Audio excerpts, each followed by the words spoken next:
This is episode 11 with special guest Terry Tillaart. Welcome to My Kid Cures Cancer. My name is Ryan Sternagel, former regular guy turned dadcologist, cancer coach, and health advocate. Each week we'll talk to a new expert on a particular aspect of beating cancer or human optimization to bring you one step closer on your path to true health. Thanks for spending some time with us today. Now let's dive into this valuable, life-saving information which you're not going to hear about in a mainstream hospital. Alright friends, getting started down the road to healing cancer naturally or with an integrative approach can be overwhelming to say the least. What changes do I need to make to my diet? What supplements do I need to buy? Do I need to go to some sort of clinic or do I just set up shop at home? And where and how is my time and money best spent as it relates to all of this? 3 years into researching all of this, and I don't claim to have all the perfect answers to these questions for myself, which is why I very much enjoyed the talk that you're about to hear. Today's guest certainly has a very sensible way to look at the big picture and formulate a plan right for you. Terry Tillaart graduated in 2016 with a PhD in natural medicine, an accomplishment he is proud of. However, was viewed really more as a formality, as results, not credentials, are what matter, and he has been educating people for 15 years.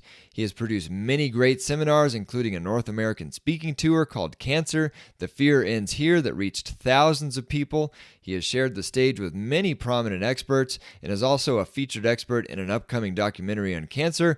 Again, alongside many international experts on the subject, he has created multiple health programs and successfully taught people how to strategically heal from many health challenges, including cancer, autism, rheumatoid arthritis, and many more by focusing on results and proper testing. And like I said, we really are excited to be bringing you this interview with Terry Tillaart today. We talk a lot in our coaching programs about laying a solid foundation before you get too crazy with any particular advanced strategy or treatment, and Terry really crystallizes this notion.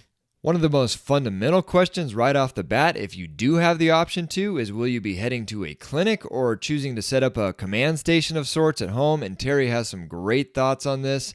Terry speaks to all the ways you can dramatically change the health of your home, which is where you spend the most time. Everything from the air we breathe, the water we drink, and just about everything else in our homes, Terry points out, can either be a burden keeping you from getting well or helpful depending on how thoroughly you've addressed each issue. We got into the notion that all cancers have a lot more in common than they do in differences, and what this means in terms of how to approach the situation, no matter what the cancer, and the best way to think about this approach when it comes to your budget. Deficiencies to address, toxicity issues, hormone imbalances.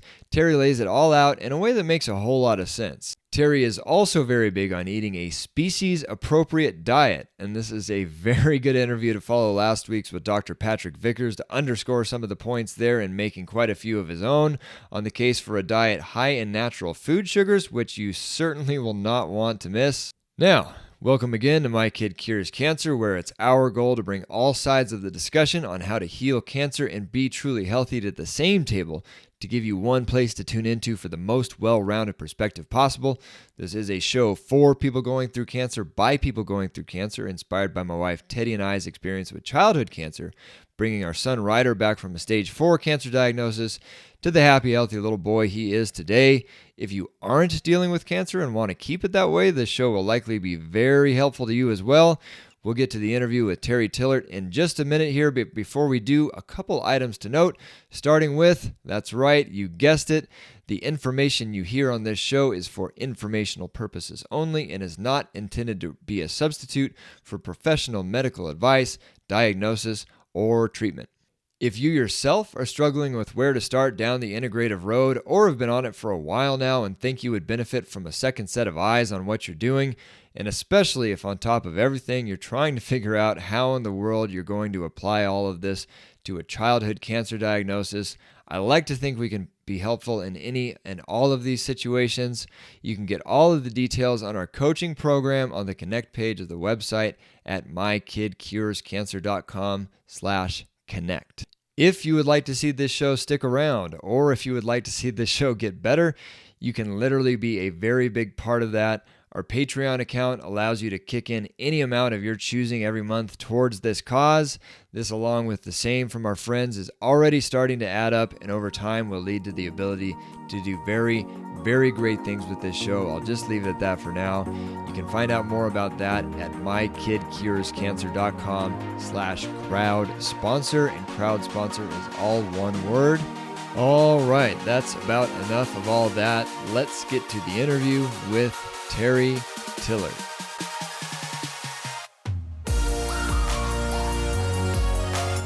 Welcome back, everyone, to the My Kid Cures Cancer podcast. We have with us Terry Tillaart. Terry. Hey Ryan, great to be here, man. I really appreciate you having me. Yeah, really appreciate you. Really appreciate you being on. I've gotten a lot out of watching a lot of your videos that you post on Facebook, and was really looking forward to picking your brain. So I'm glad we made it happen.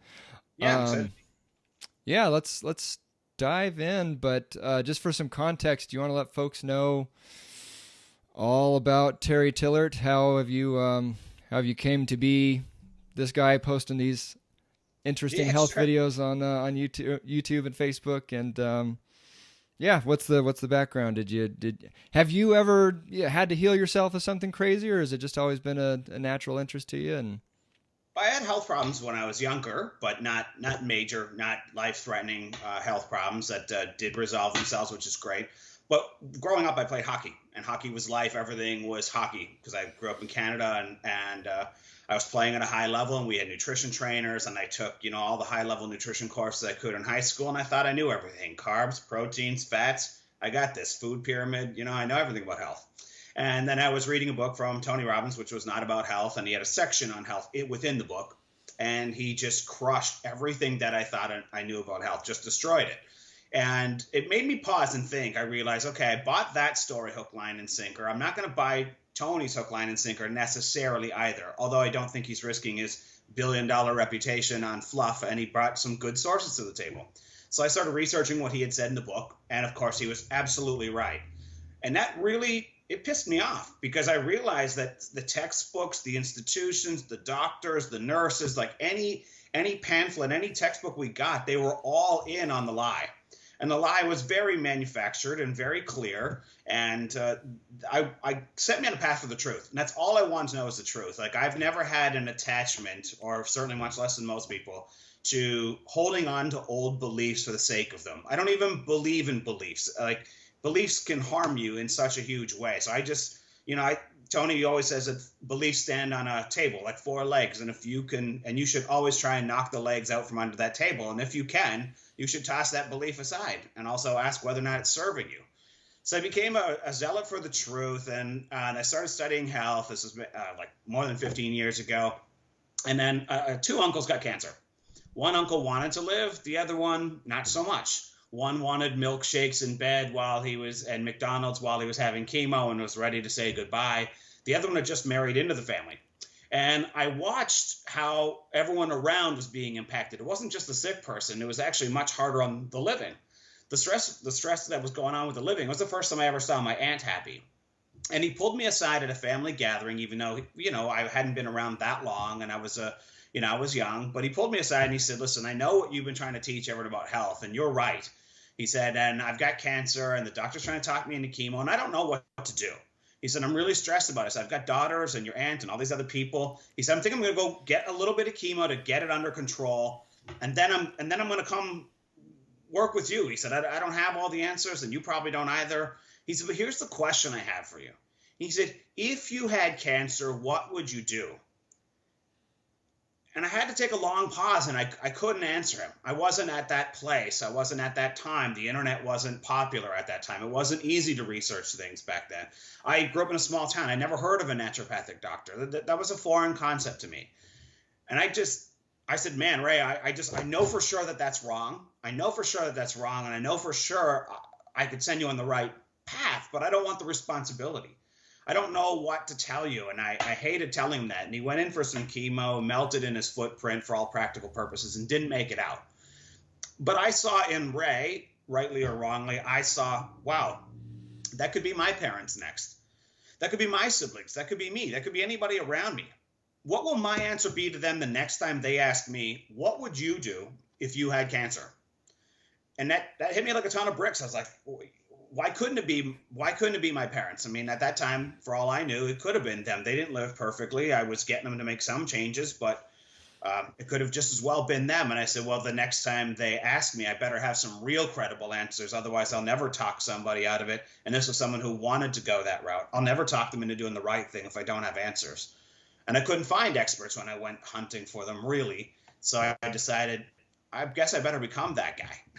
Long story short, lots of years have transpired. I've done lots of seminars. I've been on stage with lots of people. I've had a North American speaking tour on cancer. I was in a documentary on cancer. It's always been a passion of mine because I see that it's one of the only diseases, if you will, that has a life and death sentence on it, and it affects literally everybody around the person.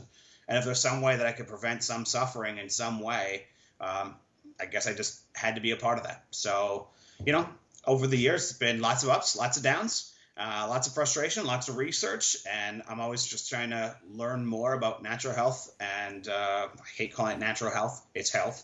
And as I can to help as many people as I can reach. That's it's a very noble story and a very sounds like a pretty good reason to get into it. I couldn't think of a better one. Just curious, what was the documentary on cancer that you were in? So I Cure Cancer Part 2. The filming's been done. The second film hasn't been fully released. There are some clips from the film that have been released. The trailer's out and all that good stuff. The first film's been out, and the producers ran into some financial troubles to get the second one completed, but we're hoping it comes out.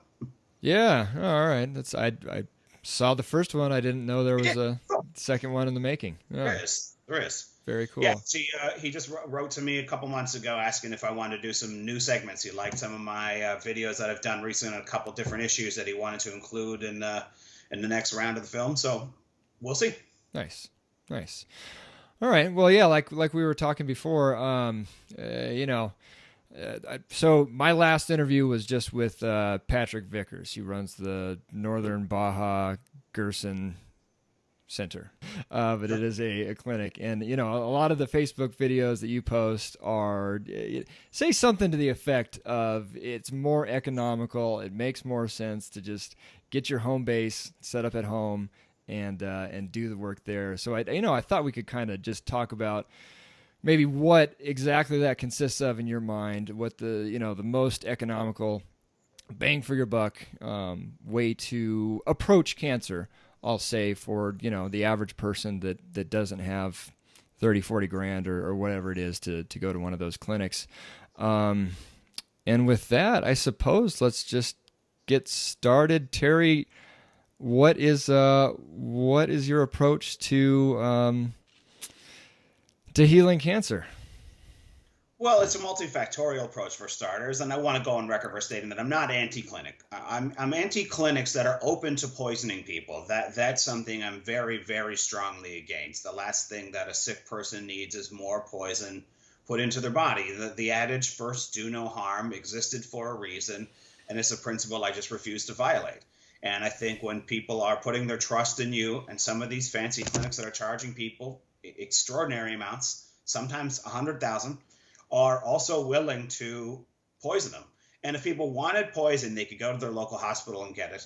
If they're not going to a clinic and spending extraordinary amounts and putting their trust in people that they think will get them across the line, and then they're causing a lot of harm in the process. And I think that's a big problem. So I'm really against that. Secondly, I do believe that most of the healing can be done at home. And the other thing that I think is a problem with clinics is that people go to the clinic with the perception, rightly or wrongly, maybe it's unspoken, but they're going there irrespective of the time frame. They go to the clinic, they're expecting to come home cancer-free. At the end of the day, that is the inherent expectation, or they wouldn't make that investment. No one's spending 50 grand unless they think they're coming home relatively cancer-free and in the clear. But that's not the case. We have some mutual friends, I'm sure you know people also, who've been on the healing journey for 12 months, 18 months, 2 years, and still investing enormous amounts of time, energy, money, changes, discipline, supplements, and they're still disciplining. And when they run tests, they're doing well, but there are some things that are not in the clear on their tests 2+ years later. So those resources that were spent at the initial 3 weeks at the clinic could have been applied there. And I just think it's a little bit dubious in some cases for some clinics to impart the impression in some shape, way, or form that in 3 weeks you're going home just fine. It also teaches people that don't worry about your lifestyle. It's not your lifestyle that got you there. All you need is a few magic injections and you'll be just fine, and everything, and you can get back to living normally, which is the hope of everybody secretly. And it's not realistic. It's not real. So one of the things I did a video on where I break down why would I do at home versus at clinic. So you use the 30 grand mark. I said, okay, just loosely take 30 grand. And we could subdivide that number in many different ways. And there's many different categories that we could slice that up. But for that same 30 grand, someone could get a top of the line water filter into their home, depending on their living situation. That cost will vary. They can get a top of the line air filter. They could get a top of the line chemical free bed to sleep on. They could eliminate all the personal care chemicals out of their home. They could just make so many changes, so many dietary issues, so many supplements. That same 30,000 would amply provide for all of that. And the problem is when they leave the clinic, they still come home and have to deal with those things. Many people are going to give them the impression they don't have to deal with it, but it's dishonest. If you look at the research, you're going to find out that chlorine and fluorine, for example, just two of the many thousands of chemicals that are potentially in the water supply. Lots of pharmaceuticals are in the water supply. This has been proven on many tests, all of which cause cancer, are in your water. So we're made of water, we're drinking water all day long, and we're drinking water full of cancer-causing chemicals. At some point, it needs to be dealt with. One of the metaphors I like to use is, all right, Ryan, I'm going to send you off on a task, and I want you to push a boulder uphill. And what I'm going to do is I'm just going to tether a really, really heavy resistance band to your back. I'm going to put a big, heavy rucksack on you, and I'm just going to keep stacking weight on the boulder. Well, everyone knows it's a weak metaphor, but if I'm going to get you to push up that hill, everyone knows that if I cut the cord, drop the rucksack, bring in a couple other people to push with you, start shrinking down the boulder, and I reduce all this resistance and get rid of all the impedance on healing, you're going to heal faster. Ultimately, cancer is not something to be cured per se. I mean, the term itself is kind of a misnomer, and it's the body that heals itself. It's the dealing with the multifactorial root causes and addressing them appropriately and systematically that allows you to be cancer-free going forward in the future and not looking over your shoulder. All we do with all these supplements and stuff is create the proper internal environment to allow the body to heal. One of those things is removing the resistance. So if you're sleeping on a bed that's an electromagnetic antenna that gases off cancer-causing chemicals, that gases off, endocrine, hormonal, disruptive chemicals gassing off every single night while you're sleeping. That's like cutting the bungee cord of resistance that was pulling on your back while you're trying to climb the hill. And then you take out the water, and now you've taken off the rucksack, and you can be the air filter or you can have an air filter. Either way, it's got to get filtered. The particles are there in the air, and your lungs are going to be the filter, or you're going to have one and ease the burden on the body. You're going to remove all the chemicals from your life, or you're not. But every one of those things is just constantly impeding the healing process. So one of the biggest reasons why I'm anti-clinic is because for the same dollars, you could get that handled. I call it turning your home into a healing home instead of a home that's currently poisoning you. So you can invest in making it a healing home, which you're going to need to do no matter what anyway. And most people have a limited number of resources. And if you've got 200 grand in the bank, go to the clinic and do this stuff at home. I mean, sure, you're going to get some value at the clinic. It's not that you're not going to get any value there, but for those who need to prioritize, that's the wisest thing they could do. You could in theory take some at 30 grand and create some indoor growing technologies, greenhouses. There's different ways you can start controlling your food supply. So, reducing your expenses in the future. There's just a lot of things you can do with that same money, and that's my primary contention with the clinics.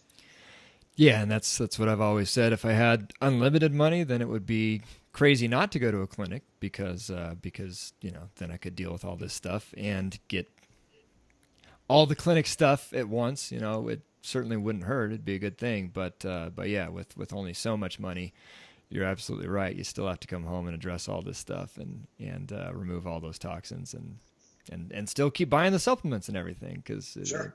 It's an ongoing thing. It's an ongoing thing. And on that point, I think it's another issue that I have with a lot of the clinics. I don't feel like they send people home well prepared, well equipped to handle this on their own, because the clinics are they're very IV driven, fancy treatment driven. They're trying to do all this cutting edge stuff. It's still very allopathic in a lot of these clinics, not all of them, where the idea is all about attacking the tumor. And I always like to remind people that the tumor is the symptom. It's like, imagine you had the flu and you want to be cancer free. And, you're sick and tired of your sinuses being completely clogged and your nose is running. Well, just cut your nose off, problem solved.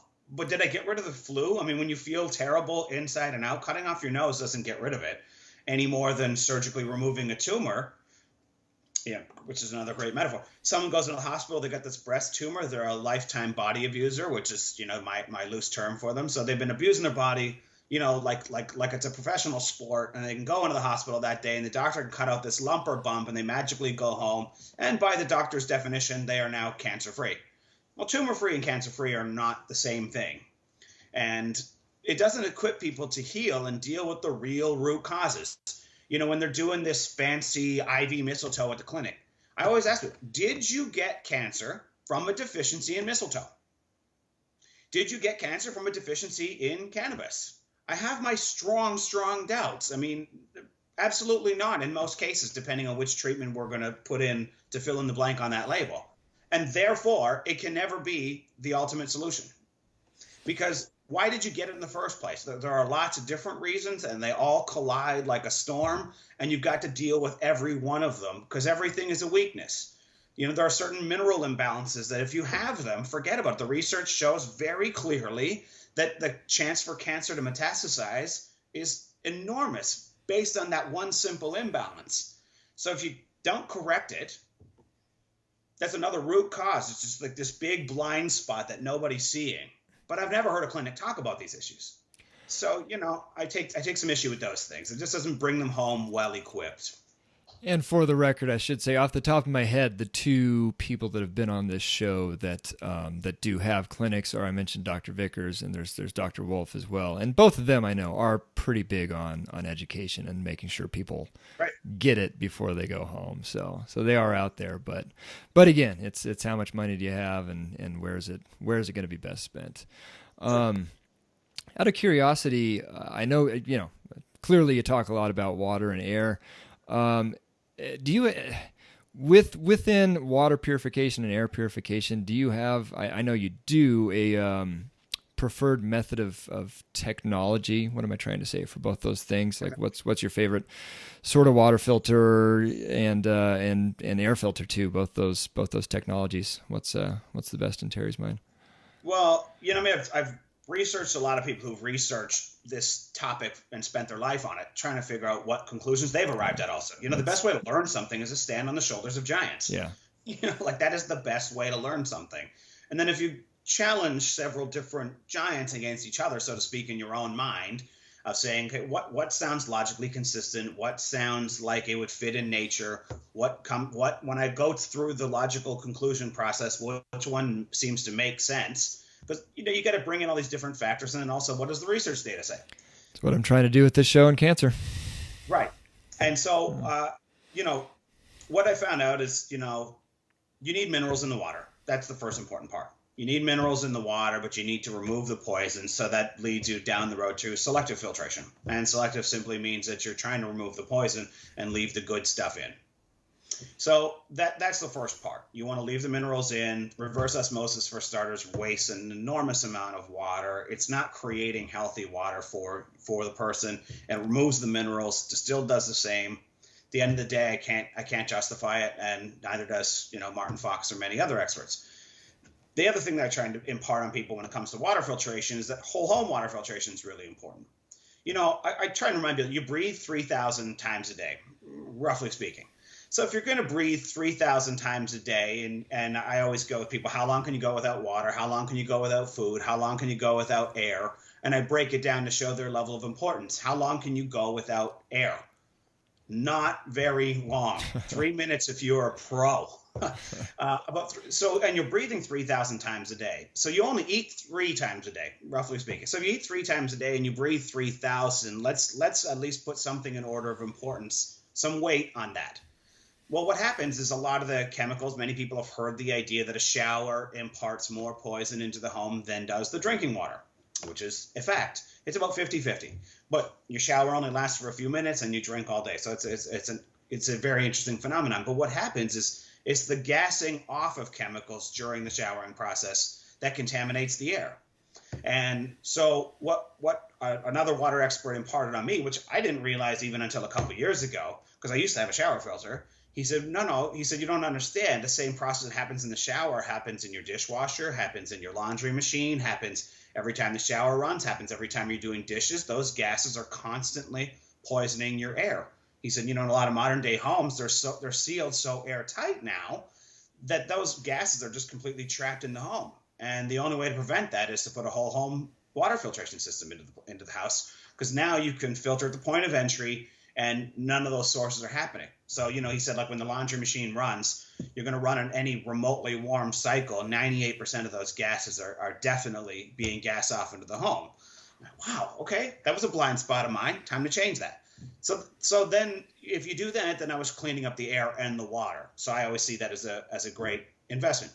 When it comes to the air filters, I own more than one, and I've got a friend who's been in the business for many, many years, and he's the one who gave me all my primary education, and he lent me some cool gadgets for testing and all this fun stuff. And then I saw this company who did this great demo video. They put the owner's son of the company, and what it's like to have a son, perceptually in harm's way.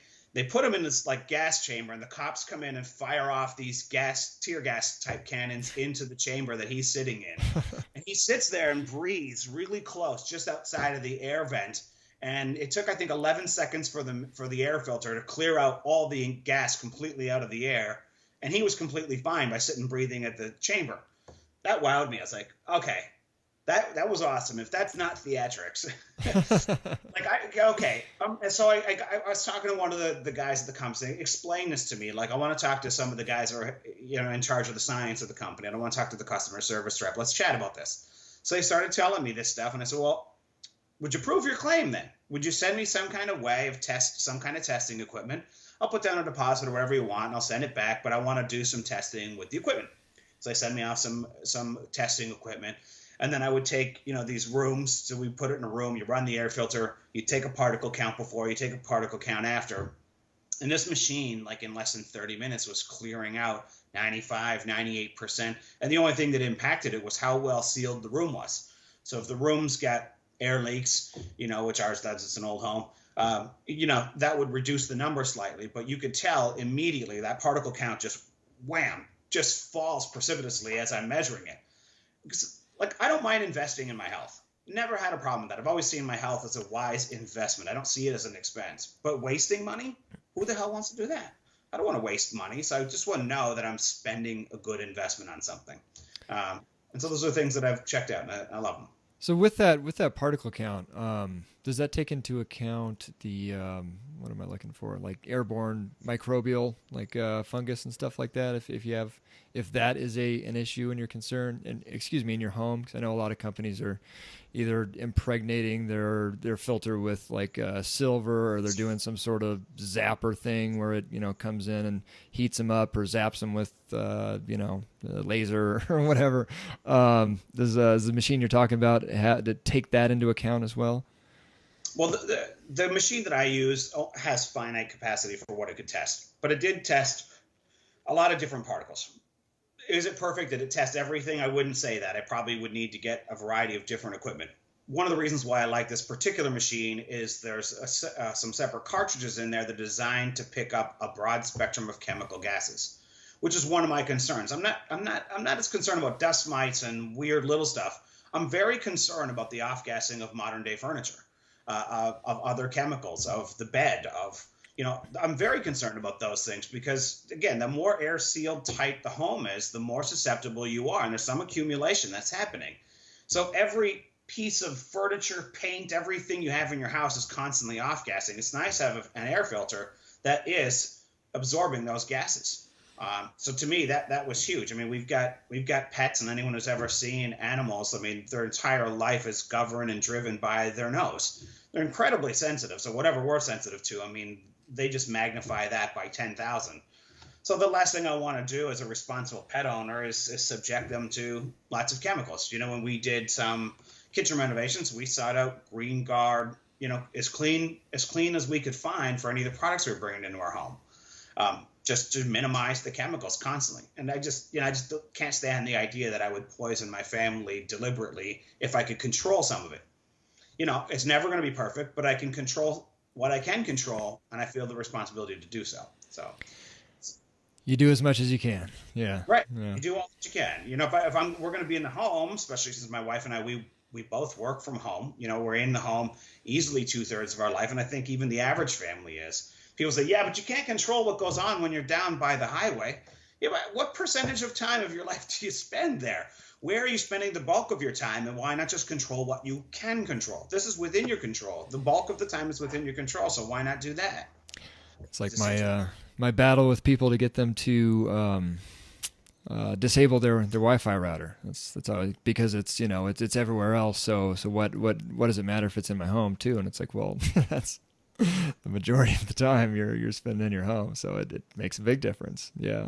So what we do is we unplug it every night, and we unplug it before we leave the house. Should we build in landline systems? We should. We just haven't gotten around to tackling that. But and my cell phone's never on my body, never. I always keep it as far away from me as I possibly can at all times. If I'm out for dinner, I'm putting it on the table. I'm setting it aside somewhere. I just don't keep it on me.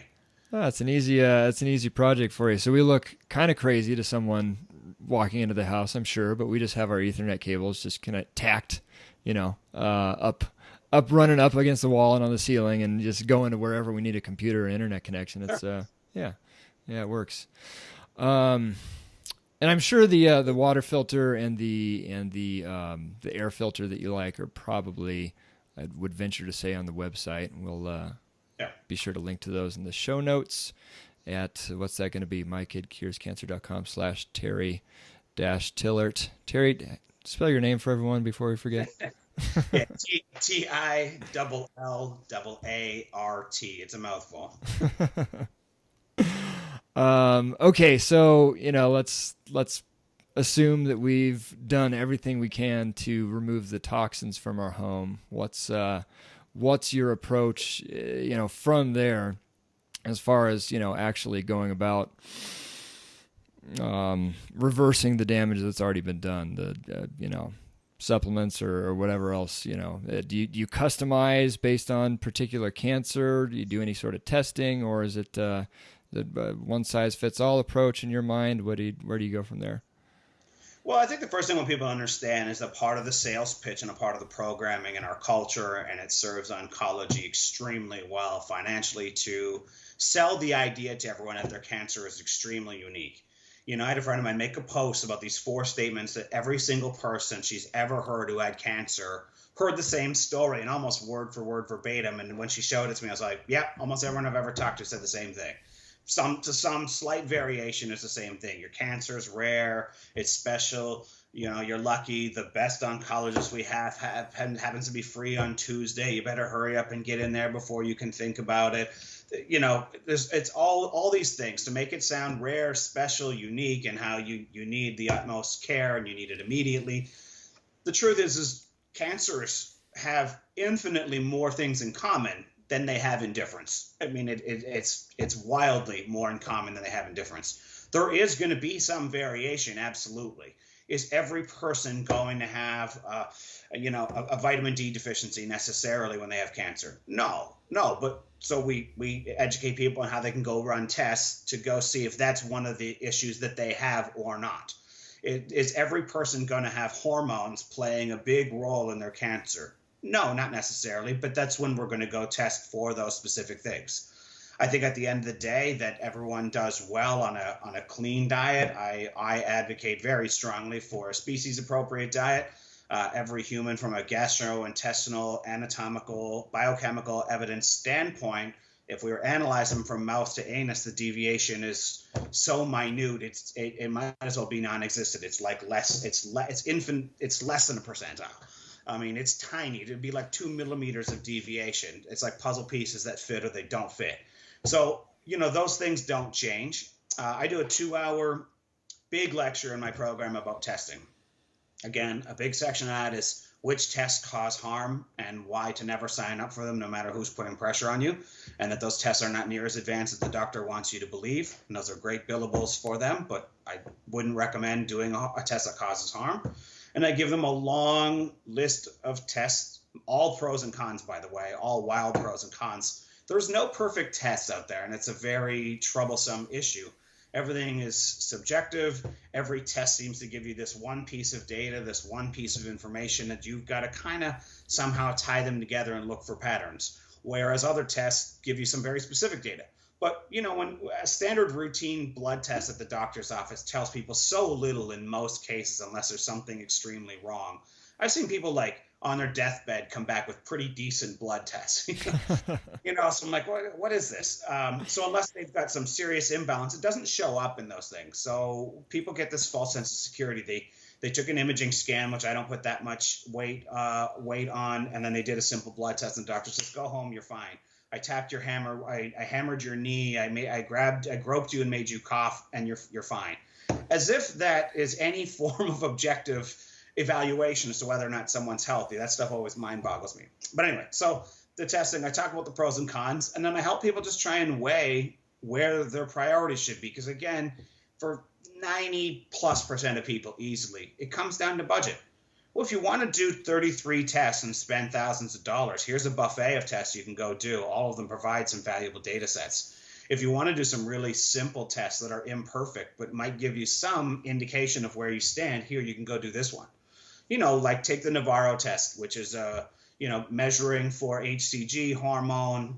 There are only 2 documented black and white reasons for your body to produce it. Either you're pregnant or you have cancer cells. End of story. So the Navarro Test is very cheap. It's highly imperfect. But it does give you the weather vane test of where you stand, and it's $50, and it's non-invasive. I mean, you're going to pee in a cup. No one's getting harmed by doing that. And I love those tests where no one's getting harmed and they're inexpensive. So it's highly imperfect. If that test comes back with some bad news, then you might want to go escalate from there to see what your other options are, see what else is really going on. At the end of the day, you know, I did this talk many years ago. A bunch of naturopaths wrote to me. They thought it was the best talk on cancer they'd ever heard, whatever. That's very subjective. But one of the things I talked about was a smorgasbord of different issues that you can almost invariably peg to almost every person that has cancer. You know, you can almost bet that they all have this long series of deficiencies to some varying degree, you know, and that's where testing comes in to find out where they need to focus more. But they all tend to have those deficiencies. If the toxicity issues, you know, a lot of people tend to have, let's just use mercury as an example. There's some level of mercury. Some people are going to be off the charts. Some people are going to be low. But it's one of those things that just needs to be dealt with, whether it's low or whether it's high, because at trace amounts, it causes a problem. So I don't need to know what your specialized diagnosis is per se. I just need to assume. I tell people to assume you have a heavy metals problem. If you've ever used aluminum-based deodorants, if you've ever had a vaccine, if there's a long list of things. If you've ever done X, you probably have that problem. So you can go spend money on the test, or you can assume you have it and just get it handled. Because it's a known, documented, across-the-board, cancer-causing problem that almost everyone has. So I take, just to summarize a little more, I take this generalized approach, and I teach people how to individualize it for themselves. And then when it comes to more late-stage, serious stuff, to consult about it. If you're not sure how to prioritize or what to prioritize, consult. But I also believe that with any serious health problem, you should be consulting some expert guidance. I did a post this morning. I said Tiger Woods, Tony Robbins, LeBron James, every great expert on the planet. You know, when Tiger Woods was the best on the planet in history, he had an entire team of coaches and advisors, and he actually took on the challenge of changing his swing mid-career when he was the best of all time. So they have guidance and experts, and most people won't take on their own oil change, and they say, death sentence? I'm going it solo. I don't get it. I don't. There's a logical disconnect that can never be repaired there for me. It's like you've got a serious problem. There's no harm and no shame and no loss of pride to ask an expert and say, now I got the general overview of what's gone wrong. Help me narrow in on a few things. Here's what I think probably went wrong with me, because I help people self-evaluate. I mean, your lifestyle is going to leave clues if you're self-evaluating. And so, but there's a time and a place for some expert guidance to go from there and individualize on the way down the distinctions. Stage 1, you could probably get away with general information and make it work. Stage 4, spreading, post chemo, post radiation, lots of CT scans, blah, blah, blah. You better get some expert guidance because there's some other stuff going on. You've had some other level of harm taking place that most people haven't experienced. So anyway, hope I'm not rambling. I get excitable, but I'll stop there and pause. No, it's good. I mean, I guess two-part question, one going forward, one going backwards. So I'll go backwards first. Could you get a little more detailed on, like, you know, the specific tests that people need to be taking to find out, you know, what are these deficiencies, you know, the vitamins, minerals, I guess just kind of list off the tests that you would have people taking just in terms of the deficiencies and stuff. We just had Jenny Herbachik on the you know, all the different cancer tests you can get, and there's there's definitely, yeah, you just have to figure out how much money you have there and how much detail you need. But yeah, just in terms of the deficiencies and any infections and just what's kind of your standard list, you got to figure, you know, XYZ out. Yeah, well, I mean, you know, things like magnesium, zinc, copper, iodine, vitamin D, these are all common problems. They're all common problems that most are not going to get resolved by a clean diet. And that's what I try and harp on people all the time. Like, I changed my diet, I got this. You can do that for long. I've seen people do it for years. I mean, I've looked at the research. There are people who've been living clean for 20 years and like living the proverbial perfect diet for 20 years. And they can argue all they want that deficiencies don't exist, but invariably when you go and run tests, there's the truth staring in your face, and they all have it. There was a study done on 20,000 different people, irrespective of their dietary sources. You know, if we take statistically out of 20,000 people, you know, the aggregate of that is that you've got the broad spectrum of everybody. You've got people eating paleo, sad diet, raw this, you know, you've got everybody in that basket of 20,000 people. Not a single person out of 20,000, not one of them tested without deficiencies in a broad spectrum of problems. Wow. So where people think that automatically they don't need to do that, and there's some experts teaching that there's no such thing as deficiencies, I don't get it. It's very irresponsible. It's so easy to prove them wrong, you know, in a day. You can get it on any individual and get it staring them in the face. But it boils down to, Ryan, honestly, is the budget. I often tell people to skip the tests in most cases. Just assume you have X, Y, and Z. And, you know, in my program, I help people, I set them up to address those things already. So if you have an iodine deficiency, really common, very difficult to test for, really. And since everyone's got it, on the whole, it's probably just safe to assume that you have it, and let's just get busy fixing it instead and save the money. Vitamin D, if you're unsure about vitamin D, well, you need to check that. But if you live in a sunny climate, you can just spend lots of time in the sun every single day and not check it at all. And some people will say, well, I'm not gonna spend the money on the test. I'm just going to take X number of international units a day, and I'm going to tan every day and whatever. Some people just don't test and just skip it. Things like hormone tests. I mean, if you suspect you've got a hormone-driven cancer, then you're going to really want to go and take a look at that. At the end of the day, in my program, I build in a lot of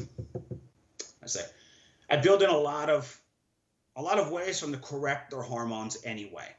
So you can take this on and go in this route, and you're already going to be moving towards balancing them. It's probably still wise to test if you've got a very hormone-driven cancer, and here's a list of those ones that tend to have those problems. But in the meantime, if you're doing these things, you're already going to be doing a lot of corrective measures. So some people say, well, I don't want to run 3 of those tests. Okay, then don't run. Do the corrective measures now and test 6 months from now, and test once to see if you're even close or not. Does that make sense? Yeah, no, it totally does. Are you a nascent or Lugol's iodine guy?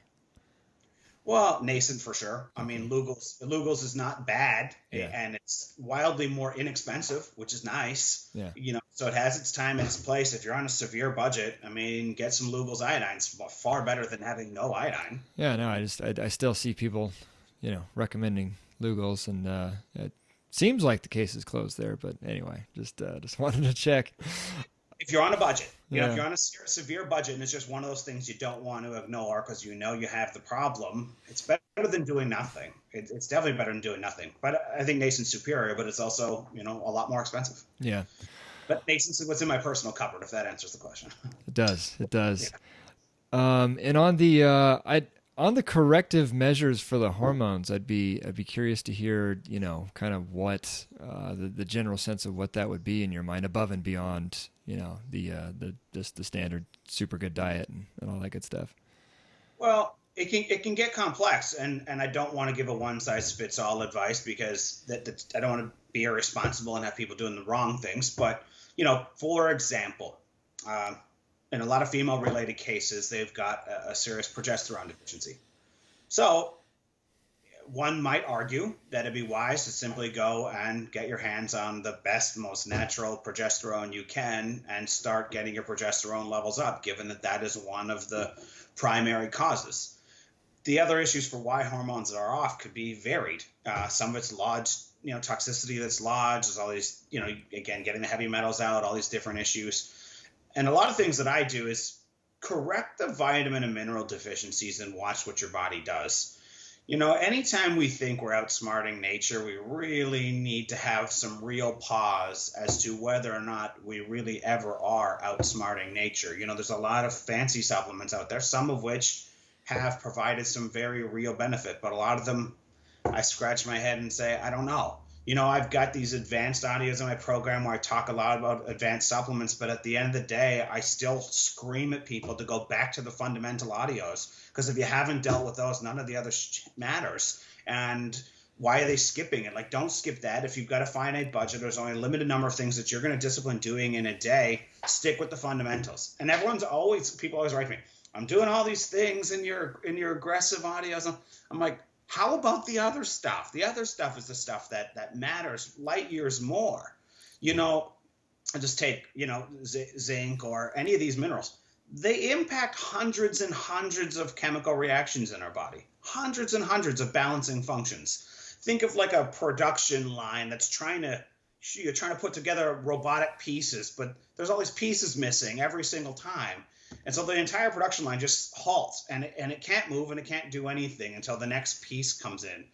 Let's just use a mineral deficiency in that case. You replace the mineral, and now all of a sudden the robot can start going again, and all these things that were backed up can now move forward. And that's your body. Your body is constantly 24/7 trying to seek homeostasis. Constantly. Our job is to get the hell out of the way and give it all of the tools it needs to do that. And that, there's a time and a place for herbs. There's a time and a place for IVs. There's a time and a place for all the fancy supplements and stuff like that. But how often are we outsmarting nature? Not that often. Not that often. Sorry. Yeah, no. It's really good. It's really good. And I would also be curious to back up just a little bit on the detox. Do you have a few go-to methods for at home detox that you tend to point people to there, or what's your approach there? Well, there's lots of different ways to go about it, and I also talk about that in my program. That there are lots of different ways to go about it. There's budget friendly. There's the middle ground. There's the discount option, and anything you do is better than nothing that you do. But the first fundamentals is understanding your critical organs. Your bowel, your liver, your kidneys. If those things are not working right, you've got problems, and nothing's ever going to work right until they're working right. We can get into the technical stuff with all the other organs, but those are the big three that you need to work on. And the first thing I always tell people is make sure your bowels are really, really clean. It's like you can auto-intoxicate yourself. You're like choking on your own waste that hasn't been removed is a serious problem. And the last thing you want is your liver and kidneys trying to dump waste that they've filtered and all of a sudden hitting a block at the bottom of the channel, so to speak, because the bowels aren't working properly and they're hitting this block. Eventually some of that stuff's going to recirculate, and you're not getting past the cancer. You're not going to be ever cancer free without a properly functioning liver. That's not going to happen. That is complete delusion. There's lots of different ways to go about working on the liver, supporting the liver, all of which are important, but you're not going to get there until you do. And so in the beginning, I teach people to focus primarily on those three because of the three that are usually the most damage and causing the most problems. And they're the three that are absolutely critical for someone to get on the other side of good health. They're going to need to fix those organs. I mean, you can slice or dice it lots of ways. There's lots of herbal formulas you can take that are, pretty harsh on the body. They'll evacuate the bowels, but at the end of the day, they're pretty harsh. You can do castor oils and you can stuff your anus with coffee if you'd want. There's lots of different ways to do it. It's not the route I like to go, but you just see that like nothing seems more unnatural to me than that. And the idea that you would tell a sick person or a healthy person that they should keep coffee to a minimum or at least avoid it, and then inject it where the absorption is rapid, immediate, and almost 100%. I just struggle with that, and I know lots of people are proponents, and I've read the research on both sides, and it's more inconclusive than people would like to believe. By all means, I can't say it doesn't help people, but I think there are different ways of doing it. I'm not anti-colonic hydrotherapy. There's a time and a place for that stuff too, but pros and cons. Well, okay, now I'm really curious. You've taken down the herbs, you've taken down the coffee enemas and the. I like herbs. Well, didn't you say you said they're okay, but they're harsh, and you just made it sound like there was something better to do, I suppose. I mean, just keep like Senna and Cascara Sagrada are they're going to work. They definitely work. Yeah, but they're harsh. They're harsh. You try and take one extra capsule than you're supposed to, and wait to see how awful you can feel when you take them. I mean, that they can be extremely harsh. Yeah. I dare anyone to double the dose or go even further than that. I mean, I've heard of one guy. So, for example, there's this bowel formula. It's got those herbs and a bunch of other ones in it that I used to recommend to people. It works. It's very effective. There's nothing wrong with it. Someone to use it, by all means, it'll get the job done. But there was this guy. He told a story about people taking 13 at once. I mean, I took 2 once. I was keeled over. Like I was like, oh my God, this is brutal. It's hard to justify. That's helping my health when I was keeled over. I was like, if I would have taken another capsule, like I don't know what I would have done. I couldn't bear it. I couldn't wait for it to go away. Like I was just about in cold sweats and on the ground, like rolled over. If it's causing harm, it's hard to justify it as also the reason why it evacuates the bowels. The reason why it's evacuating the bowels is because your bowels are recognizing poison and immediately trying to dispel it. Some other stuff's coming with it, but that's why it's happening. So I'm just always a little cautious on that. I'm not anti-herbs. There are lots of great herbs. No, of course, yeah. There's certainly good herbs, but I'm just curious what's not taking us through the entire detox program or whatever, but and just focusing on those 3 organs that you said. But I mean, is there what is Terry's preferred route of cleaning those things out? Well, you start with the bowels, and you need something that evacuates them, something that cleans them out. So that could be colonic hydrotherapy, that could be an herbal formula, that could be anything that causes oxygen in there. I mean, even baking soda will really loosen your bowels. Go ahead and take a couple of teaspoons of baking soda the very first thing in the morning. And make sure you have lots of time to be in the bathroom and nowhere else, so that'll flush you right out like unbelievably. I mean, you could use salt water and do it. You'd be very cautious because too much salt water can kill an adult human within an hour. But salt water will evacuate your bowels until there's nothing but water coming out the other end, because your body is in such emergency evacuation mode to move it out. So that can work, but you have to have something that flushes the bowels. Then I like some form of clay, some form of high-end fibers that are, bulking and grabbing old stuff and moving it out. And then when it comes to liver and kidneys, there's a wide variety of different herbal formulas that you can use. You can use single herbs. You can make your own teas. You can buy tinctures. You can, there's a wide variety of things that are great for the liver. I mean, even beets. Beets are great for the liver, So if you're really on a budget, you can drink a lot of beet juice. So there are lots of options, but it's important that people focus on it and get it done. What you brought up fruit, and I have to I have to ask because it is the one, well, the natural community, I guess, that nobody really agrees on anything, but that's one of the more heated debates going on right now when you talk about cancer. You got your Gerson high fruit type people over here, and your keto restrict glucose at all costs people over here. I know that pretty safe to say you fall into the former category.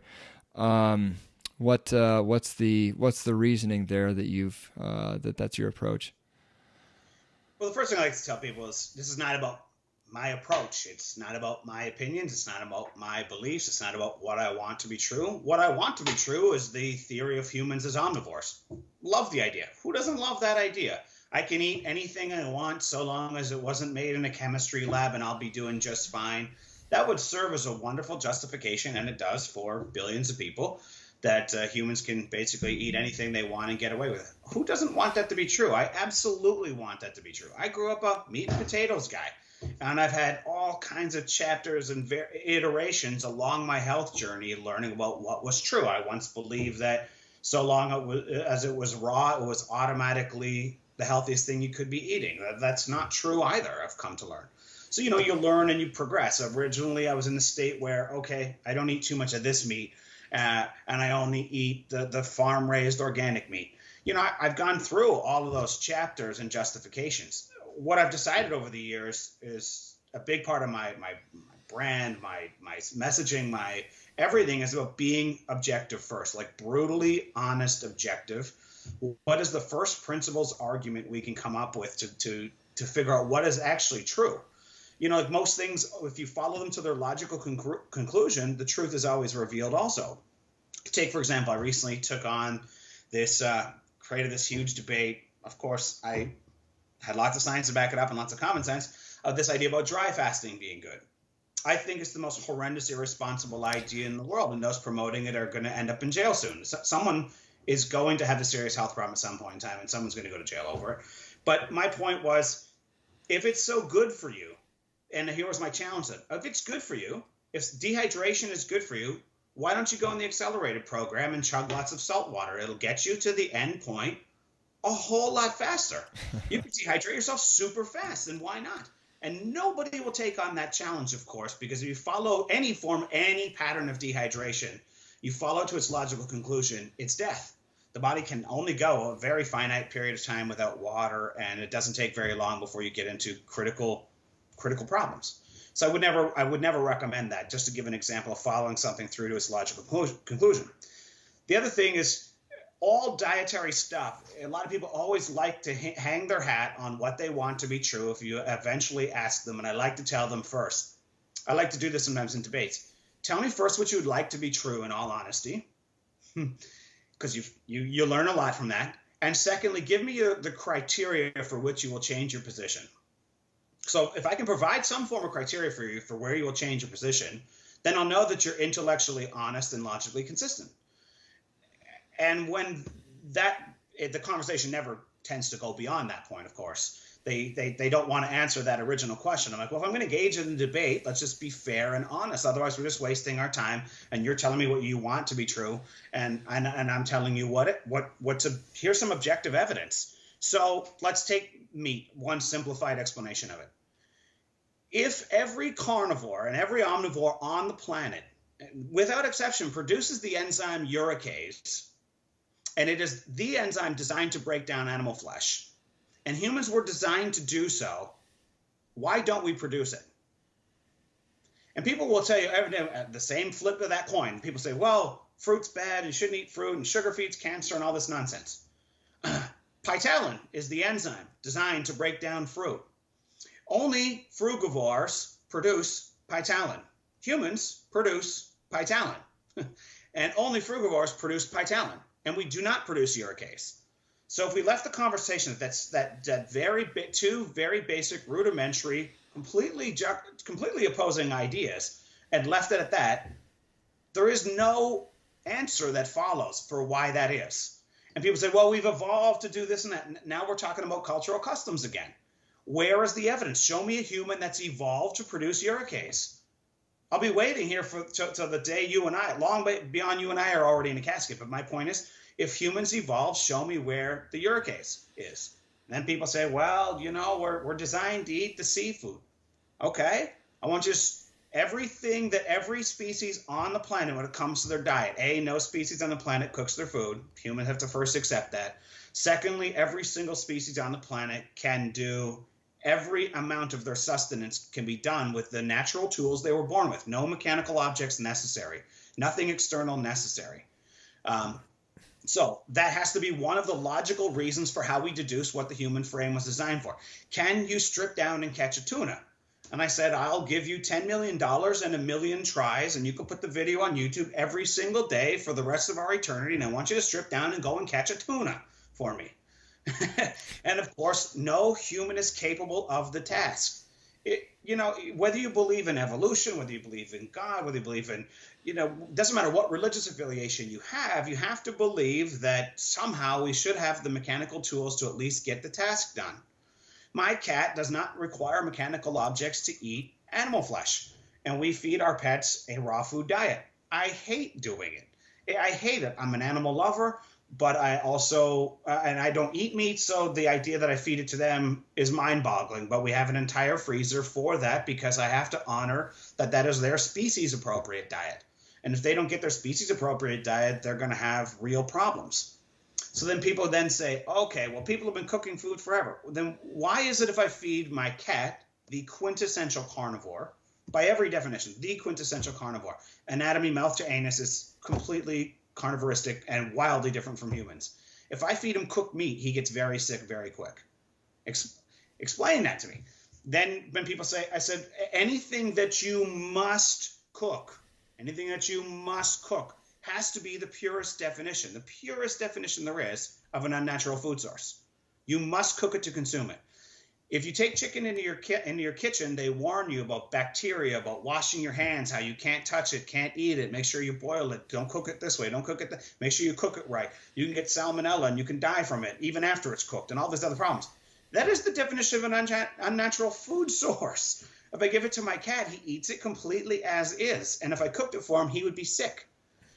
But if we get away from all of that stuff, so that's your anatomical design, and that your anatomical design is the argument for which nothing supersedes. Nothing supersedes the anatomical design that you have. Everything else is cultural customs and cultural justifications. It doesn't stack up. But if we want to take it past that, if we want to look at the ketogenic diet, I won't mention any names, and I mean this with absolute sincerity. I think it's an awful, very, very sad story. But one of the largest ketogenic promoters who had a war chest of money and spent a lot of time in clinics and had all the supplements in the world, things that most people you and I talk to would not have access to, died at a very young age promoting this concept. And someone had asked me to come in and intervene and try and help him because he was in trouble and he was promoting some stuff that didn't make sense. And I just tried to reach out gently and politely and say, we need to talk about this. Like, you're on the wrong path. There's a reason why you're still getting sick. And of course, that fell on deaf ears, and it's sad. It really is. And the reason why I'm so adamant about being very clear and not backing away from the position and taking there's no value in saying, let's agree to disagree. There's no value in using subjective markers to arrive at an objective truth. You were either helping people or were harming them. So certain things are objectively true. And people say, well, I don't believe in gravity. I don't believe the way that gravity works. And I said, that's fine. We can debate that all you want. But when I was a kid, it didn't matter what I thought. I stepped off to the roof edge, and gravity didn't care how I wanted to explain it or whether I believed in it or not. When I fell, I was subject to its forces. End of story. And the way that we eat, we are subject to its forces. End of story. So we take a look at multiple amino acids that are found high in animal flesh and found non-existently in fruits and vegetables. Well, research shows that cancer has an absolute, that's the way the researchers define it, an absolute methionine deficiency, an absolute methionine dependency. So cancer has an absolute methionine dependency. The foods that are really high in methionine are all animal flesh oriented and high on all the high fatty foods, all those things. And the foods that are virtually devoid of methionine for any reasonable measurement are fruits and vegetables. we defined a methionine dependency for the cancer, and then we are feeding the cancer one of its absolute most critical fuels. So if we looked at that factoid alone, that should cause, at minimum, massive questioning as to whether or not the ketogenic diet works for people. Furthermore, the definition of ketogenesis is the body in survival mode.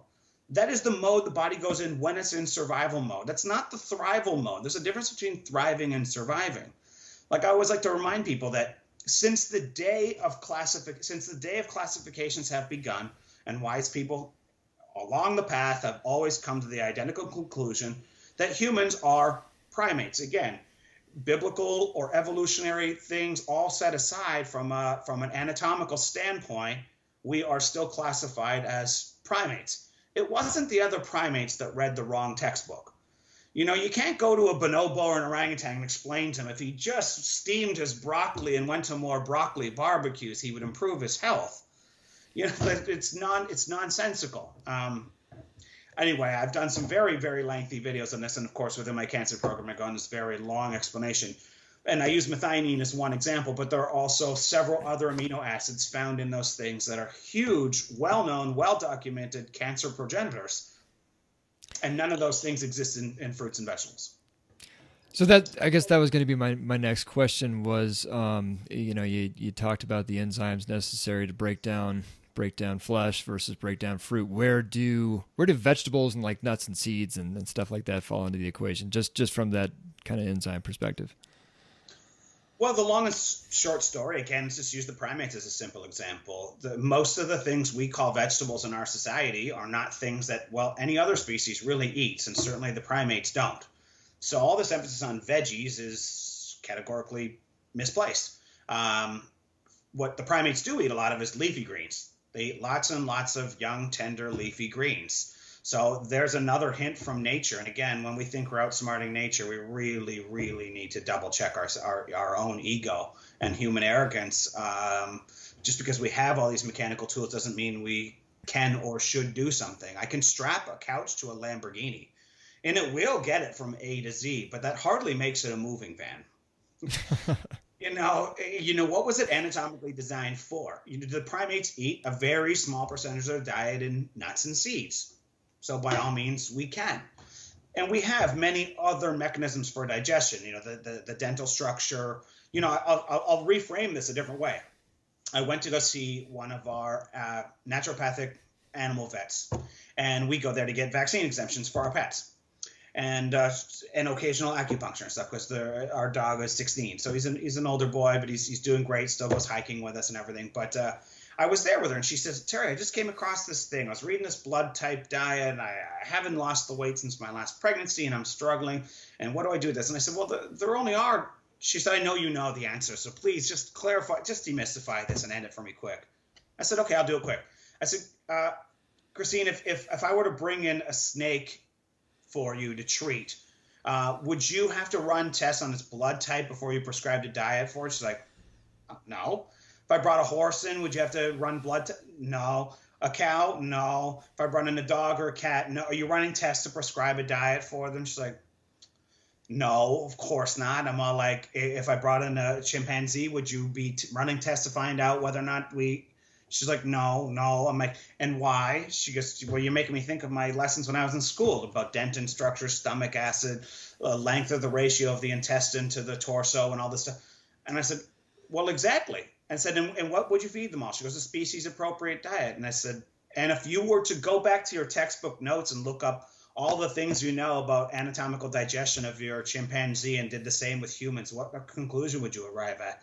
She's like, "Oh, my God.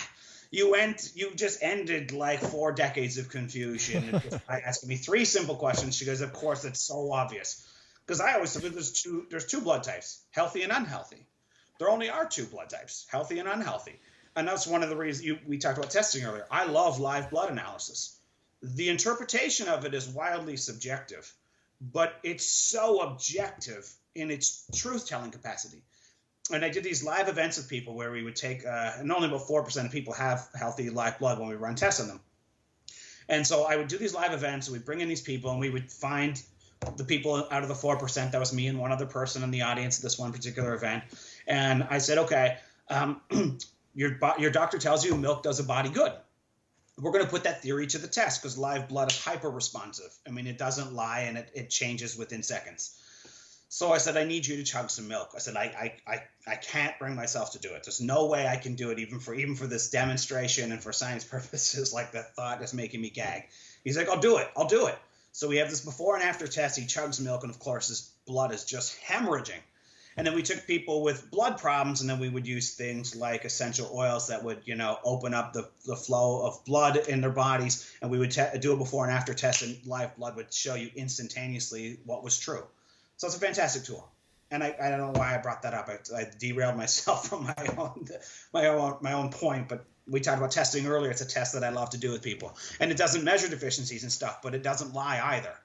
So if you think you're done your healing journey, go find out. Because if your river of life is not functioning properly and it's not clean, you're not healthy. You still have work to do and problems to deal with. And we were talking about primates and what else they eat. So you can eat some nuts and seeds, and they eat a lot of leafy greens, and obviously vegetables are fine for you. But if we were to be really objective, I think the body is a great lie detector. The body is a great lie detector if you allow it to and you listen to it. And I ask people, if what you state is true, you should be able to do X, Y, Z for 72 hours or 7 days, fill in the blanks, and eat exclusively that and thrive on doing that. Well, you can't dehydrate yourself for 7 days and thrive. We know that for a scientific fact, so that's conclusively not true when you follow the logical conclusion. If I were to give you broccoli, you ate nothing but broccoli in enormous quantities, like real satiating, calorie-driven, calorie-measured quantities for 72 hours for 7 days, you wouldn't make it past 72 hours. You would gas yourself out of the house, and you would not be physically able to even take another bite. And that doesn't make broccoli a bad food source for you, but it's your body screaming at you with a megaphone that it's a suboptimal food source. It's objectively telling you that. But you can pick just about any fruit and go through that same challenge and totally thrive. And for those who want to argue that lard is good for you, which is essentially the ketogenic argument. The ketogenic argument argues that the purest definition of the ketogenic argument hangs its hat on the fact that bacon and lard are superior food sources to apples and bananas, that those are surely preferable. I challenge anybody to thrive eating nothing but lard or bacon, which fit the purest definitions of their form and their definition and everything that's supposed to happen in the body that's miraculously good for you. Or go and do the same with fruit and see how you thrive. It will be so obvious to anybody. You couldn't even, again, with lard, it'd be just like broccoli. By the end of 72 hours, good luck, you couldn't eat it again. So when you say the purest definition of the ketogenic argument, I mean, in the terms in when we're talking about cancer, what I guess the argument that I always hear is that, cancer cells are dependent on glucose and to a lesser degree, but they can fall back on it, glutamine. That's their only method of fueling themselves and creating ATP is to ferment glucose. So if you restrict the glucose, then they could become weak and, maybe die off or are more vulnerable to other therapies. I mean, when you talk about that specifically versus, eating a diet, fruit high in glucose and that sort of thing. I mean, why is it in your mind that folks don't need to be concerned about natural fruit sugars? Well, multi-layered answer to that fantastic question. And by the way, I have a lot of respect for you. You remain open-minded and you're asking excellent questions. These are questions that need to be answered, and I wish people who were answering them definitively would somehow get out more. But anyway, and I'm not the only one that's doing this, but here's the thing. The Gerson diet is the greatest scientific proof as a data aggregate over time that all the theories are strictly theories that sugar feeds the cancer. Because not only is fruit high in sugar, but when you remove the fiber, which is most of the Gerson diet's predicated on, is fiberless sugar, that has an enormous spike in glycemic index. So that is wildly higher in sugar than eating straight fruit for all practical purposes. So we've got this enormous data set of decades and decades of tens of thousands of people proving that the concept that sugar feeds cancer is completely fatally flawed. While I've got a lot of issues of contention with the Gerson program, and I've done videos on this subject for another time, I'm enamored with the basic premise, and the basic premise is fantastic. And that basic premise already disproves every theory that sugar's feeding cancer, because there's more people alive today, period, end of story, end quotation, that are alive today courtesy of the Gerson approach or some deviation of that from cancer. End of story. Which is proof positive that sugar doesn't feed cancer, because that's fiberless juice. That is just like, you might as well inject the sugar into the bloodstream. I mean, it's obviously not causing cancer and not fueling the cancer. So that entire argument, if there was ever someone just publishing an accurate study, just narrowed it and focused on that, it would conclusively disprove it. And anyone listening to it as being intellectually honest and unemotional and objective would say, yeah, that makes sense. That does pretty much sum it up. But here's another thing. So in Europe, you and I were talking before we got on air about, you mentioned IPT. So IPT is a therapy done over in Europe. Long story short, they're using sugar to use smaller doses of chemotherapy and drag the chemotherapy directly into the targeted cells. And a lot of these misguided theories develop from the idea that cancer has more insulin receptor sites, which is a true story. It does have more insulin receptor sites, but that there's a big leap to go from having more insulin receptor sites to stating categorically that sugar feeds cancer. That's not accurate.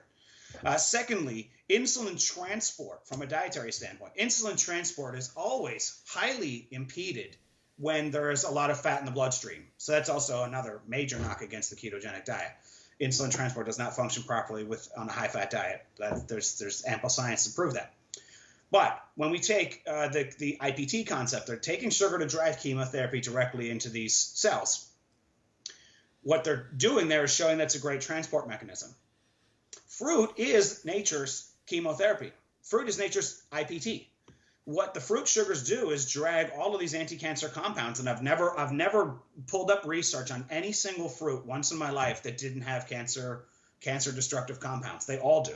Some of them are incredible. So what the fruit sugars do is transport them directly in, which is one of the greatest challenges in all of oncology and all cancer theory, is the difficulty of getting X substance into the malignant cells. Fruit solved that problem unequivocally. It was nature's perfect chemotherapy. It is IPT. It's IPT in the palm of your hand, which, by the way, fruit fits in the palm of your hand and requires no mechanical tools. And, you can see another anatomical evidence for showing you that fruit is absolutely a great food for us to thrive on. But does that answer that? Or do you want me to go further? No. I think that answers that. And yeah, Chris Wark made that point as well, that even if the cancer is feeding on sugar, well, what else is coming in with the sugar? And the Trojan horse thing, I really liked that. When we talk about what's natural, I guess my last two-part question. One, they are again, I'm not the scientist, but they're claiming that there's a lot of positive epigenetic effects that they're seeing in the presence of ketones, like good genes turning on, bad genes turning off, just because, ketones are being produced. They're also seeing, cancer cells go into apoptosis and all that good stuff. Again, just with the presence of ketones. And then, so one part is, how, where does that square up with you? And then the other part would be when we think about what's natural, ketones are produced when we're not getting any other fuel. And I guess the argument that I hear, on the other side a lot is that, it's natural to go long periods of time without fuel, especially when you look back, prior to maybe 100 years ago or so, we didn't have the grocery store. It was hunter-gatherers. No matter what they were eating, they were probably going long periods of time without food. Even if they were hunting or if they were just gathering, it doesn't really matter, especially when you start talking about different climates and stuff. So, I mean, from that perspective, so yeah, I think I probably laid both those things out well enough. How do you square those two data points in with everything you just said? Well, one of the interesting points, if you observe any animal, again, nature is not influenced by reading the wrong textbook. They're not influenced by cultural customs. They're not influenced by programming. They're not influenced by programming that's designed to set us up for failure. Long list of things. If you study any animal in nature, they are 24/7 in the pursuit of food. It is like they're practically their only mission. That's what they're like. Their servo mechanism is just always wired 24/7 to seek out the next food source. That's all that they do. You're trying to tell me that if you had a band of bonobos, orangutans, chimpanzees, lions, and you just put out a buffet of ample food source for them, they're just going to naturally restrict themselves from it? If you can show me that experiment, I've got a Ferrari coming to your doorstep next week. Animals do fast, but they only fast when they're feeling sick, and only for a finite period of time.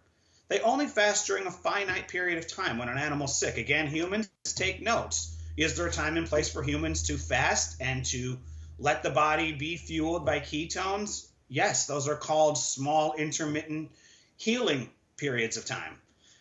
But should we design a diet or restrict ourselves naturally and consistently to produce them? When the body goes into ketosis, this is what they never tell you, and I won't get overly technical. I did a lengthy video on this that got a lot more technical. But the body goes into absolute survival mode, and your body's producing acetone, nail polish remover. So your body's filled with nail polish remover that your lungs are trying to get rid of as a waste byproduct.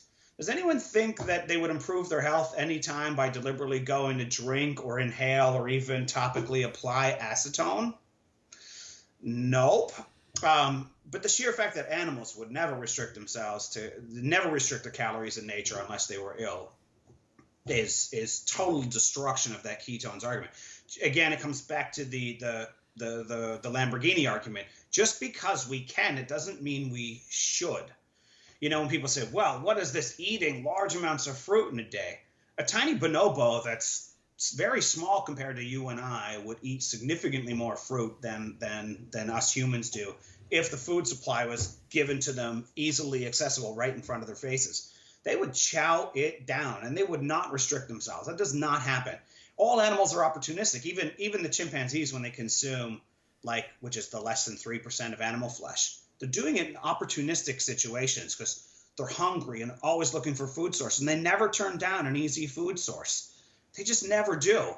That's the real observation we should be taking from nature. But here's the next level of things that we just haven't touched on. That's mind-boggling because to me it really should end the debate.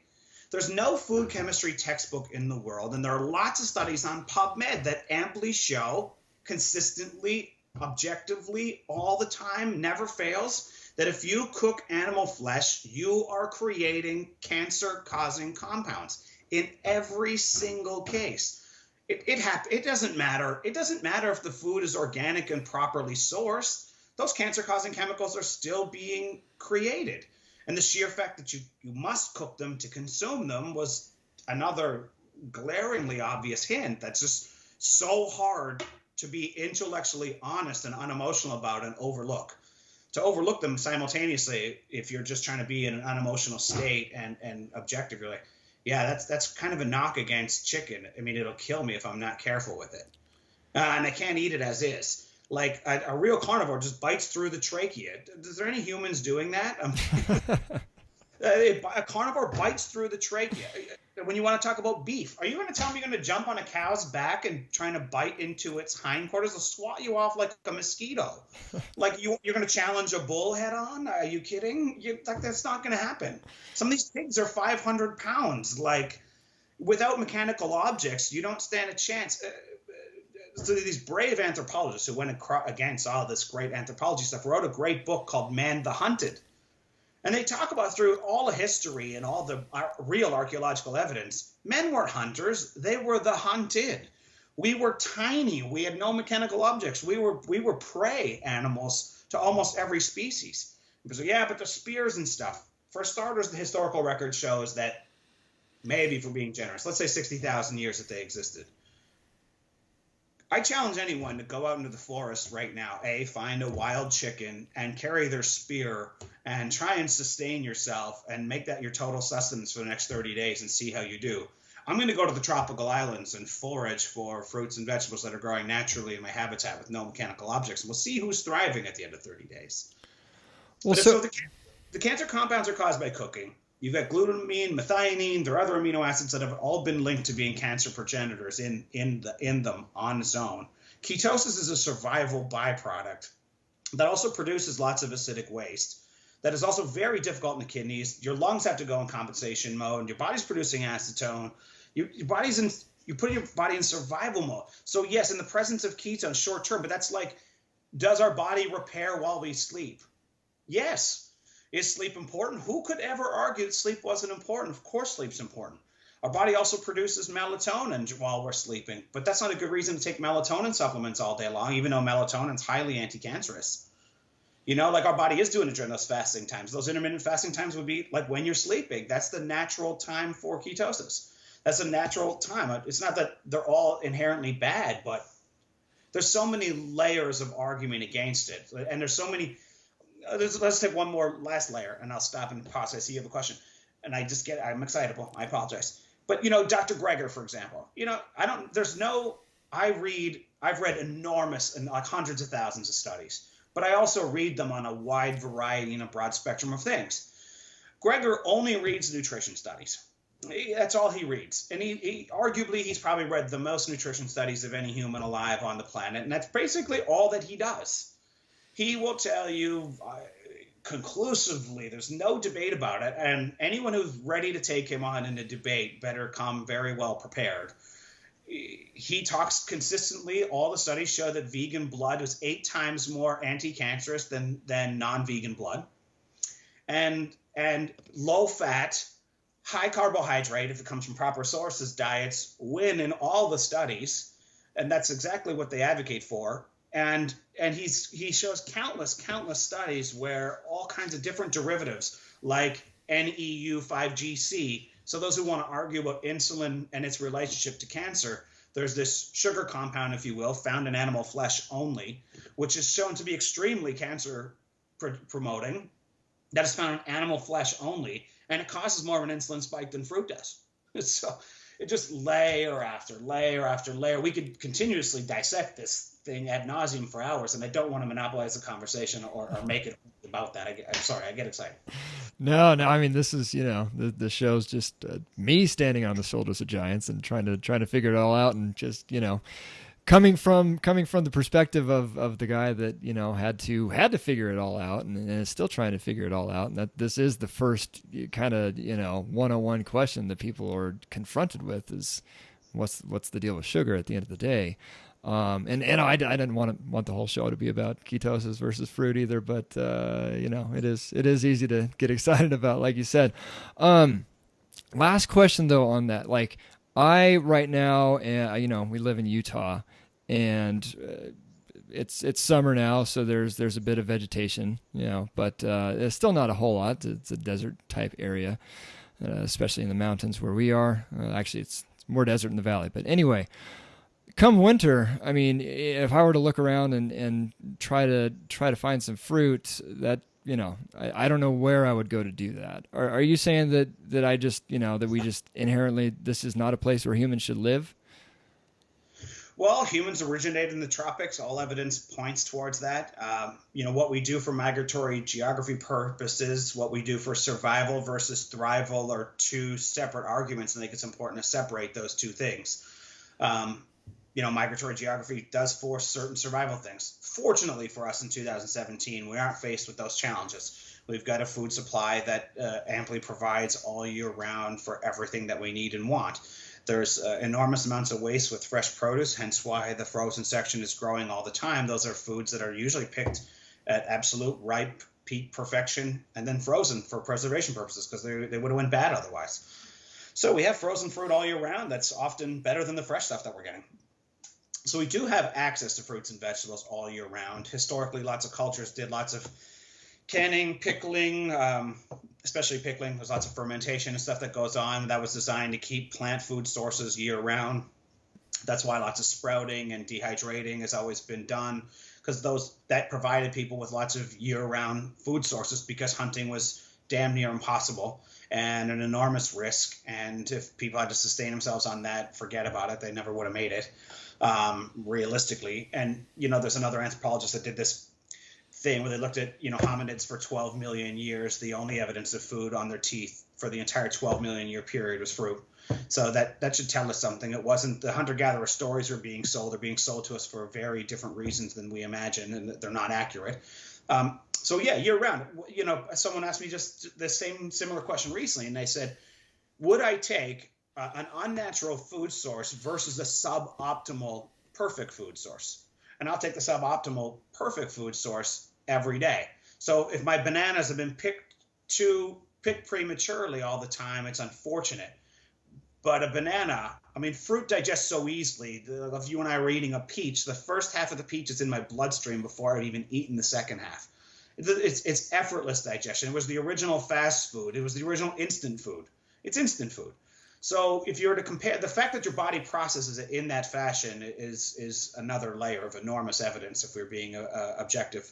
But versus an unnatural food source, something that's bad for me, there's just no contest. We're finally at a place in our history and time where we're fortunate enough to get access to it, so we can take advantage of it at any point in time that we want to get fresh fruits and vegetables, whether it be from greenhouses, indoor growing technologies of our own, some combination thereof. And it's just no contest to have, even if it's imperfect, like the bananas I talked about earlier. It's better to have that than to eat a food source that is unnatural or causes digestive upset.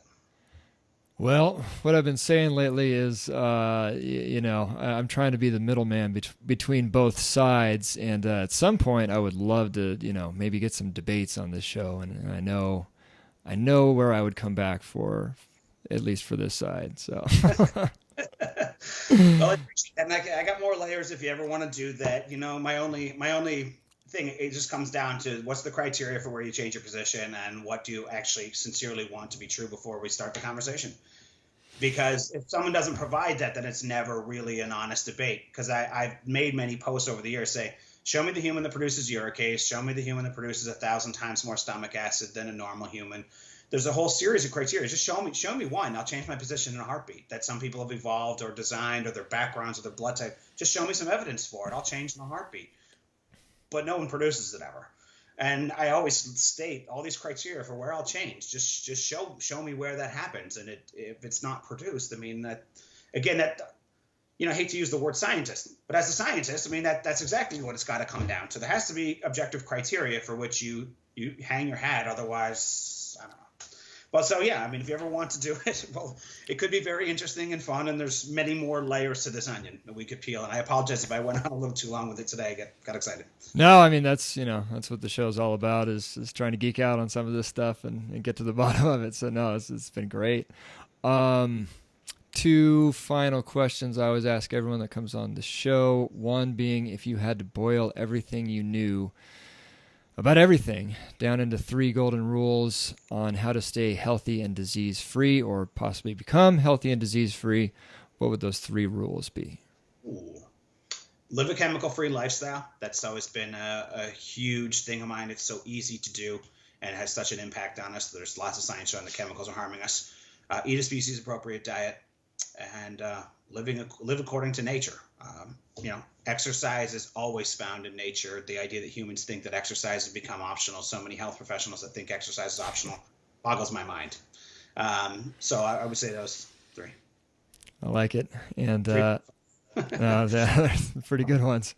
Do you want to take us out with any sort of final thought or sentiment for everyone going through cancer right now? If you have cancer, my honest thought to you is be careful to the extremely slippery slope that is social media. You're doing a fantastic job, but there's lots and lots of social media groups and places where you can go. There's a lot of people who have a lot of partial truth, and they've got a lot of ego invested in the truth, that they feel like they have this specialized knowledge. And if you go in any social media group that I've been in, someone's got cancer. It's like, I got stage 4 metastasizing cancer. I've done 23 rounds of chemo. They've already cut all my organs out. and you see 300 posts of people take these 3 magic herbs. No, it's these 3 magic herbs. No, it's these 3 magic herbs. That is mind-boggling. It's not true. It's a complete falsehood. We all want it to be true. Deep down inside of it, it's not true. There are no magic pills, whether it came from a chemistry lab or whether it came from nature. They don't exist. And the sicker you are, the more you need expert guidance. And the process of not only being tumor-free, which is very different than cancer-free, the way I define it. The only way to be truly tumor-free, but more importantly, cancer-free long-term, the only way to do it is to take a systematic approach to addressing the multifactorial reasons for why it was there in the first place. Absent of doing that, you can easily be tumor-free, and 3 years later, you're going to get bad news because there are some things that you didn't deal with that promote cancer inside the internal environment that are just going to recreate the same scenario that was there before. And most of them aren't negotiable. And again, that's the value of working with experts, is making sure you can dissect what those are and what they aren't, and then making sure you properly address them all, testing when necessary, and take a comprehensive approach. My last statement to that is, if there were 193 things you could do to save your life or your child's life, why are you stopping at 12? If there were other things that are available to you, that are options, things that improve your odds, things that make the body work, function better, if there are distinctions that you're missing, the secret to every expert, every great in history was not generalizations. It was always distinctions. I mean, that's what working with an expert is about. Everyone can tell you, I need to eat better. That's very loosely defined, of course, but everyone knows the generalized things they're supposed to do, but those generalizations can and $5 can almost buy you a coffee at Starbucks. Distinctions are what matter, and if there are a long, enormous list of things you could do to improve your odds, why not exercise them instead of trying to take the 3 magic pills that everyone's going to surely try and convince you of if you just pick the right 3 magic pills, or if the grease test told you about the 3 right. It's never true. Another reason why I'm opposed to that test. But anyway, with that, I'll stop. Yeah, I totaled up one of those posts one time with everything that everyone had recommended, and it must have been like, $20,000 worth of supplements just on that list. That's not a strategy for life. That's as much of a strategy as saying there are some people who won the lottery, therefore the lottery is my financial strategy. Like that's not a strategy. You're throwing things against the wall and hoping it sticks. It's very expensive, and it can cost you more than money too, which is the really sad part of it. Very good. Terry, would you like to, if people want to learn more about everything you're doing, where should they go for all things Terry Tillaart? Yeah, I mean, I do some Instagram. Facebook's the best hub to learn about what I do, and I've got a website. It's my first name, last name, TerryTillaart.com. Ryan and I are friends if you can't spell that mouthful of a last name, and you can search me out that way. But love to connect with people in real life, so reach out if there's any way that I can help. Terry Tillaart, thanks so much for coming on. Ryan, thank you so much for having me. I had a lot of fun with this, and let me know anytime you want to chat some more about things, and keep going with your mission. You're helping a lot of people. Well, that certainly was a good case for eating a bunch of fruit if I've ever heard one. The diet thing seems to be a never-ending argument, but I'm sure at some point down the road we'll be able to get to a bit more clarity on why 2 seemingly opposing approaches can both get such good results. Likely more important, though, is everything Terry said before that fruit and keto discussion, everything you need to address in your house, the nutritional deficiencies, toxicities, hormone imbalances, testing, and how to look at all of it in a way that's right for your budget, I thought was all spot on. As always, you can get our full detailed write-up summarizing everything we talked about today, a section on how it applies to childhood cancer, and links to any resources that were brought up during the interview at mykidcurescancer.com/Terry-Tillaart. Terry is Terry. Tillaart is spelled with 2 L's and 2 A's. One last call this week for our Patreon account. If you've got a few extra bucks in your pocket a month and you want to make a very big difference with it, mykidcurescancer.com/crowd sponsor. All one word is the place for that. Lord willing, we'll see you next week with a very gifted naturopathic oncologist who also happened to be Writers First, Dr. Paul Anderson, and he will be putting on a masterclass of all things epigenetic pertaining to cancer. I guarantee you will not want to miss that one. Music was provided by the Fat Rat and the Tasty Network, and all editing and production was done by my lovely wife, Teddy Sternagel. That's all for me. Until next week, this is Ryan Sternagel signing out. God bless and Godspeed.